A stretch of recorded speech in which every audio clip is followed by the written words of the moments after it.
When U.S. Ambassador to the United Nations Nikki Haley said more sanctions were coming, she said this yesterday and she pointed at Russia. The Kremlin threw a fit and said, this is not going to work. In fact, they said that it would be chaos in international affairs. Nikki Haley stood by it and said, today we will get those sanctions from the Treasury Department. Now we are not getting them. Maybe in the near future. But we have learned that Secretary of Defense Jim Mattis and Chairman of the Joint Chiefs of Staff General Joseph Dunford are expected to conduct a house-wide briefing on Syria and perhaps even Russia's involvement tomorrow at 2:30 p.m., while the Senate-wide briefing will be at 4:30 p.m.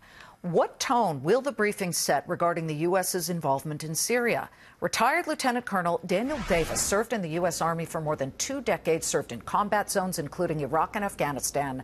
Welcome, sir, and thank you for being here.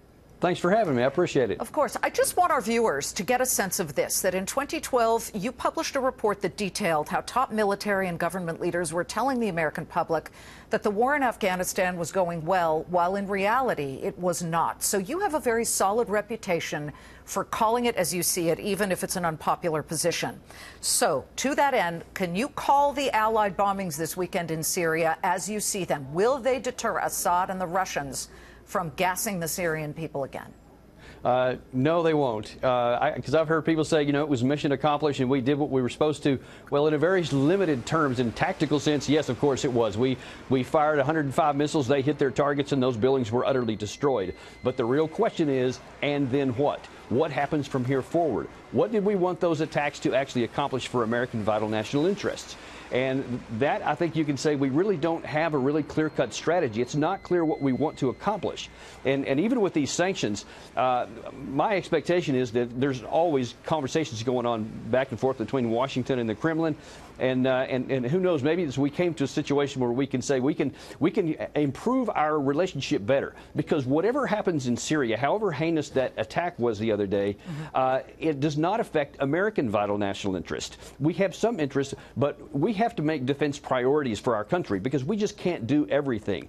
And so we have to prioritize on the things that have the greatest impact on our national security. And spending time with in Iraq or in Syria, chasing these these mythical kind of outcomes that we don't even know what they are, it's not going to help us, and we need to change that. I'll tell you, Russia is there, and Russia stands by Assad.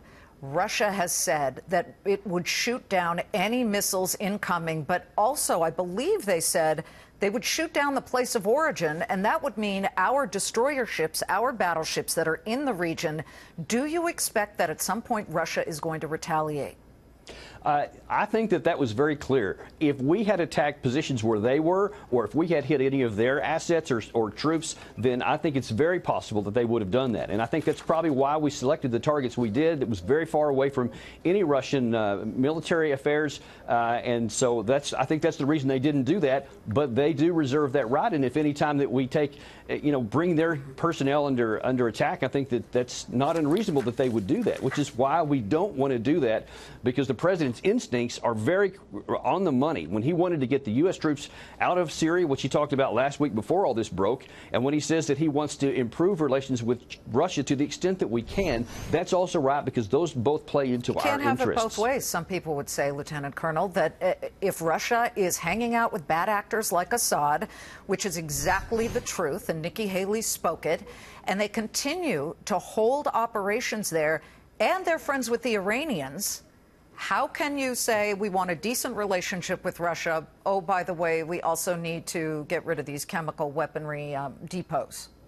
Well, and that's exactly what I'm talking about, of setting defense priorities, because our priorities are the things that have the greatest impact on American national security. And that means having decent relations as best we can with Russia. The fact is, Russia was there decades before we got there, the decades before this war broke out, and they're going to be there afterwards because they have enduring interest there. We don't. So we don't need to push in a situation where we actually are going to push on something that's their vital national interest that's not ours, because it unnecessarily complicates us. Well, as we wait and watch, we don't think we're going to get newer Russia sanctions. And by the way, since that news came out, the Dow has clipped about 100 points off its gains. We're still up 209 points. But thank you so much, Colonel Davis. We really appreciate your perspective. Thank you for having me. I appreciate it. Anytime.